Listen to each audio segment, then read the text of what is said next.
어떤 사람이 소나 양을 훔쳐서 잡거나 팔면 소 1마리에 소 5마리, 양 1마리에 양 4마리로 갚아야 한다. 만약 도둑이 어느 집에 들어가다가 잡혀서 맞아 죽었으면 피 흘린 것이 아니다. 그러나 해 뜬 후에 일어난 일이면 그는 피 흘린 것이다. 도둑은 반드시 제대로 된 보상을 해야 하고, 만약 가진 게 없으면 훔친 것을 보상하기 위해 자기 몸이라도 팔아야 한다. 만약 훔친 것이 소든 낙이든 양이든 그 손 안에 살아있는 것이 발견되면 그는 2배로 갚아야 한다. 밭이나 포도원에서 가축들이 꿀을 먹다가 남의 밭에 가서 꿀을 먹게 되면 자기 밭이나 포도원의 가장 좋은 것으로 보상해 주어야 한다. 불이 나서 가시던 불에 옮겨붙어 곡식단이나 자라고 있는 작물이나 밭 전체를 태우면 불을 놓은 사람은 보상을 해야 한다. 이웃에게 돈이나 물건을 잘 보관해 달라고 맡겼는데 그 집에서 그것들을 도둑 맞을 경우 그 도둑이 잡히면 2배로 갚아야 한다. 그러나 도둑이 잡히지 않으면 그 집주인이 재판장 앞에 가서 그 이웃의 물건에 손을 댔는지 여부를 판결받아야 한다. 소나 낙이나 양이나 옷이나 그 밖에 잃어버린 물건에 대해 누군가 서로 내 것이라고 주장하는 모든 불법적 행태에 있어서는 양쪽이 모두 그 사건을 가지고 재판장 앞에 나와야 할 것이다. 재판장이 유죄를 선고하는 사람은 그 이웃에게 2배로 갚아야 한다. 낙이나 소나 양이나 어떤 다른 짐승을 이웃에게 잘 보관해 달라고 맡겼는데 그것이 죽거나 상처나거나 아무도 못 보는 곳에서 끌려갈 때는 그 이웃이 남의 물건에 손대지 않았다는 것에 대해 여호와 앞에서 맹세하는 것을 그 둘 사이에 두어야 할 것이다.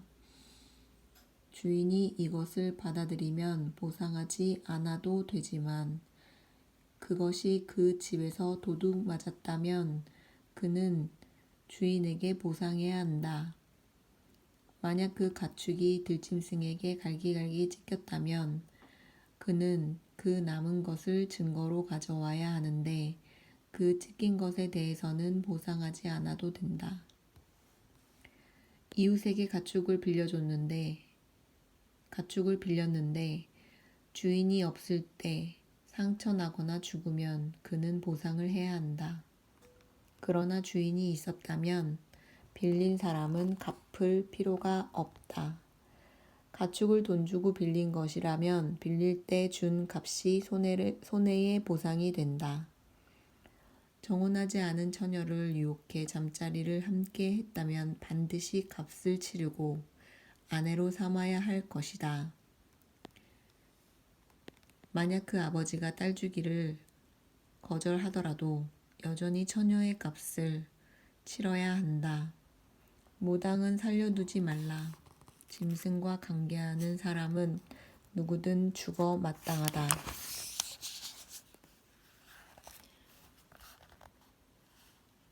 여호와 말고 다른 신에게 제사하는 사람은 반드시 망할 것이다. 이방 사람을 학대하거나 억압하지 말라. 너희도 이집트 땅에서 이방 사람이었다. 과부나 고아를 이용해 먹지 말라. 어떤 식으로든 너희가 그렇게 하면 그들이 내게 부르짖을 것이고 내가 반드시 그들의 부르짖는 소리를 들을 것이다. 내가 진노가 끓어올라 너희를 칼로 죽일 것이다. 그러면 너희 아내는 과부가 되고 너희 자식은 고아가 될 것이다. 내가 내 곁에 있는 가난한 내 백성 가운데 누구에게 돈을 꿔 주었다면 너는 그에게 빚쟁이가 되지 말고 이자도 받지 마라.